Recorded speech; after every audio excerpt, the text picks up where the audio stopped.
말씀드린 것처럼 다음은 김경호 변호사님 말씀 주시기 네. 바랍니다.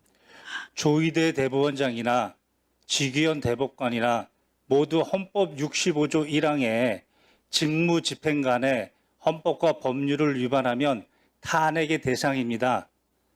그 탄핵 사유의 합리적 의심에 대해서 이야기하겠습니다. 먼저 조희대 대법원장입니다. 이번 전원합의체 판결 2025도 4697 이 전원합의체 판결에 재판 과정에서의 헌법과 법률 위반을 이야기하는 겁니다.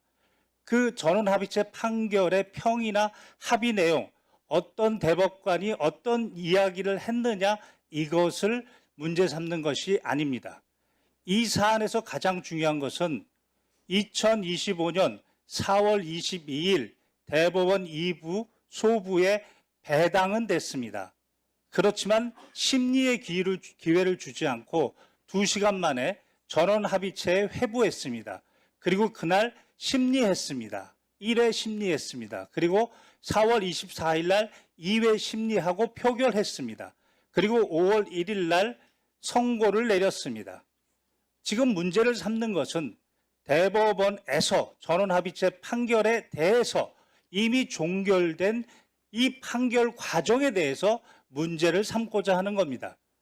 박범계 의원께서 공개한 것처럼 그리고 대법원 인터넷에 공개된 것처럼 문제가 되는 것은 바로 2025년 4월 22일 이전의 행적입니다. 즉 2025년 3월 31일 날 조희대 대법원장은 이 사건을 배당 전에 다른 사건 재판부를 지정했습니다. 즉 배당 전에 미리 심리를 하게 한 겁니다.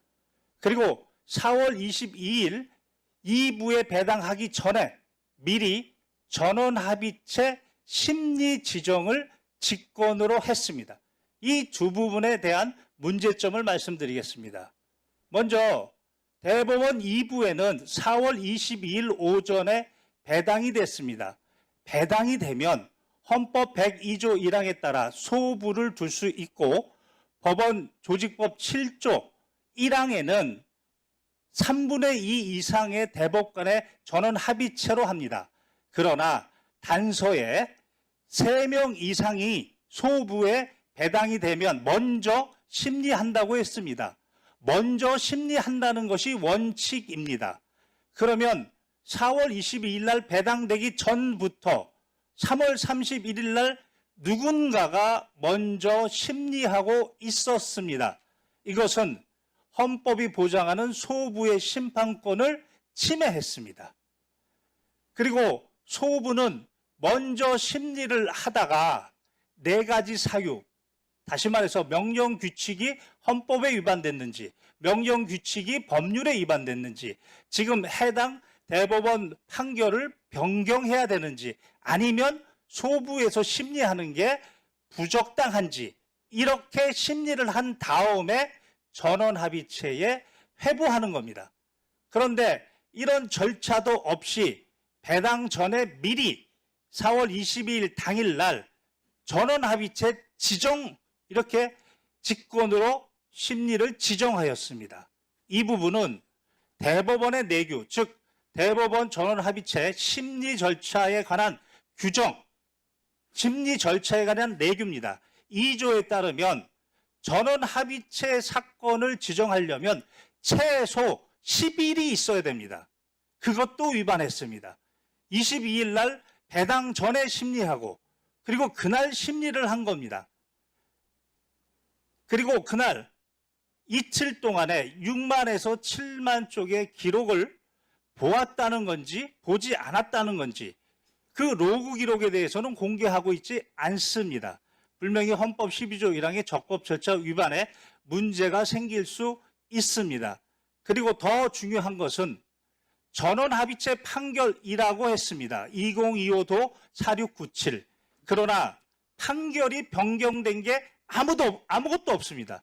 기존의 2019도 13328, 즉 항소심에서 무죄를 선고했던 그 전원합의체 판결 그대로입니다. 그럼에도 불구하고 10일의 지정 기간도 무시한 채 이것은 대선의 정치적 중립이 아니고 정치적 선택으로 뛰어들었다는 의심이 충분히 가능합니다. 또한 헌법 103조 사항에는 대법원과 각급 법원의 조직은 직무 범위까지입니다. 법률로 정한다고 했습니다. 즉 이 법률이 형사소송법 383조입니다. 여기에는 법률심을 하라고 했습니다. 그런데 항소심에서 김문기의 발언은 그것은 안다 모른다 의견이다라는 것을 그것은 사실이다. 그리고 허위사실이다. 이렇게 사실심리를 했습니다. 그리고 백현동 발언에 대해서는 그것은 구체적 사실이 아니고 항소심의 경우에는 구체적 사실이 아니고 다소 과장된 표현 의견이다를 대법원에서 사실이고 허위사실이라고 명시적으로 사실심 판단을 했습니다.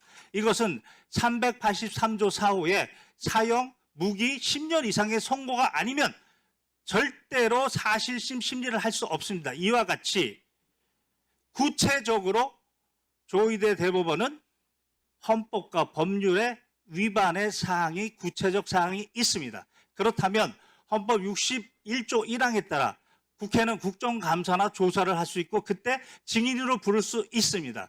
그래서 그것을 국회법 129조 1항에서 국정감사에 대해서 증인 요구할 수 있는 것이고 그리고 오늘은 121조 5항에 따라 그 특정 사항에 대해서 증인 요구를 한 겁니다. 이렇게 되면 증감법 2조에 따라 출석 의무가 생기고 그래서 5조의 2에 따라 불출석 사유 즉 법률에서 면제가 된다거나 또는 천재지변 또는 출석할 수 없는 객관적 불출석 사유를 이야기해야 됩니다. 이와 같이 불출석 의견은 여기에 출석해서 이야기하면 되는 겁니다. 그럼에도 불구하고 출석하지 않으면 국회 증감법 12조 1항에 따라 불출석의 죄 3년 이하 징역 1천만 원 이상 3천만 원 이하 벌금에 처해질 수 있습니다. 제 시간은 이제 다 된 것 같습니다.